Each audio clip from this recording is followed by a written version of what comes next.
ભાઈ અત્યારે કોઈ તમને આવીને પૂછે કે ગુજરાતમાં શું ચાલી રહ્યું છે તો બસ એટલું જ કહી દેવાનું ગુજરાતમાં માહોલ પૂરા વેવી હાય વેવી તું મામે કાળા સૂટ કદે કદે પામે નેવી તું રોજી હશે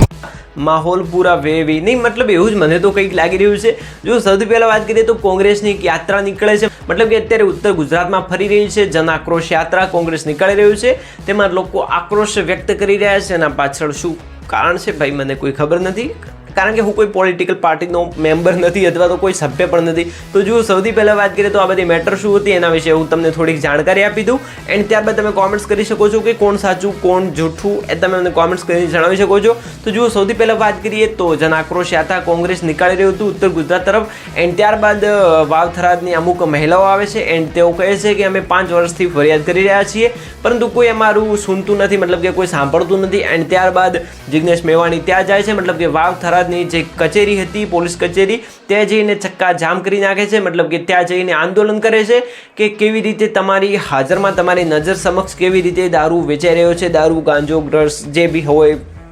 એક્સેટ્રા મને ખબર નથી। એન્ડ ત્યારબાદ જિગ્નેશ મેવાણીએ આવું કહ્યું એન્ડ ત્યારબાદ જિગ્નેશ મેવાણીએ એવું પણ કહી દીધું કે પટ્ટા ઉતારી નાખીશું। હવે જે આ પટ્ટા ઉતારવાની વાત આવી ત્યાં ભાઈ થોડો કહાનીમાં ટ્વિસ્ટ આવી જાય છે એન્ડ ત્યારબાદ જિગ્નેશ મેવાણી ઉપર વિરોધ થઈ જાય છે। ઇવન તો જિગ્નેશ મેવાણીએ હર્ષ સંઘવી ઉપર પણ પ્રયાસ કર્યા હતા, એટલે કે પ્રહાર કર્યા હતા હર્ષ સંઘવી ઉપર કે 8 ચોપડી પાસ, શાયદ એ પણ ભાઈ ખોટું જ કહ્યું, મતલબ કે તમારો જવાબ છે તમે કોમેન્ટ્સ કરીને જણાવી શકો છો કે જે 8 ચોપડી પાસ એવું કહ્યું એ શું યોગ્ય છે કે નહીં તમે કોમેન્ટ્સ કરીને જણાવી શકો છો। એન્ડ ત્યારબાદ જેવું જ આટલું થયું ત્યારબાદ જિગ્નેશ મેવાણીને ઉધડો લઈ લે છે, મતલબ કે જિગ્નેશ મેવાણી ઉપર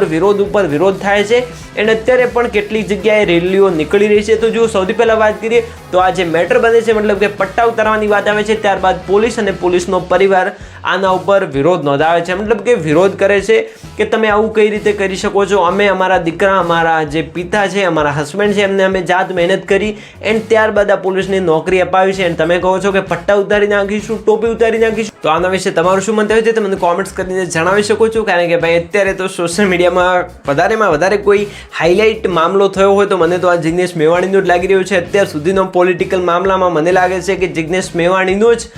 આ વિરોધ આટલો વધી રહ્યો છે એન્ડ અત્યારે ભાઈ હાઇલાઇટ થઈ રહ્યો છે, મતલબ કે દરેક જગ્યાએ તમને આ જોવા મળી રહ્યું છે। તો આના વિશે કોણ સાચું છે કોણ ખોટું તમે કોમેન્ટ્સ કરીને જણાવી શકો છો, બાકી મળીએ એક નવા વિડીયોમાં।